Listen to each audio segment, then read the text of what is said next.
Ezagutu berri ditugu espetxe zaintzaren idazkaritza nagusiak Espainiar espetxeetan hartuko dituen deskonfinamendurako neurriak. Eta beste behin ere, euskal preso politikoen senide eta gertukook jasango dugun bazterketan jarri nahi dugu azpimarra.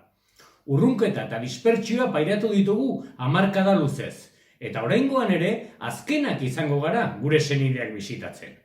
Espainiako Barne Ministerioaren arabera, gainerako esparruetan ematen ari den normaltasunerako prozesuaren parte jartzea da neurri hauek hartu izanaren helburua.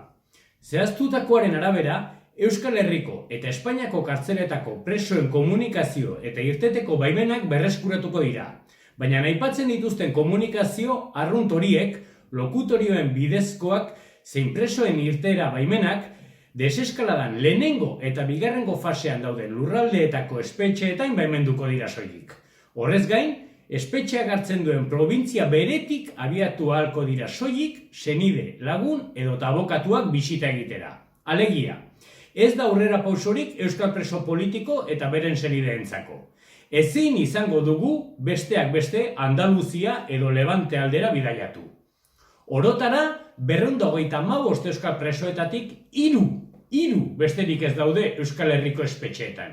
Gainerakoak beren senide eta ingurune intimotik 200 eta 1100 kilometro arteko distantziara urrunduta dauden bitartean. Frantziari dagokionez, bestalde, neurri zorrotzak ezarri dituzte berriro ere bisitak berreskuratzeko. Besteak beste, astean ordubeteko bisita bakarra jasotzeko aukera izango dute. Beti ere, espetxetik 100 kilometrora baino gutxiago distantziatik bidaiatuko duen kide bakarrarekin. Frantses estatuan ere, senideen gehiengok ezin izango du beraz komunikaziorikan gauzatu.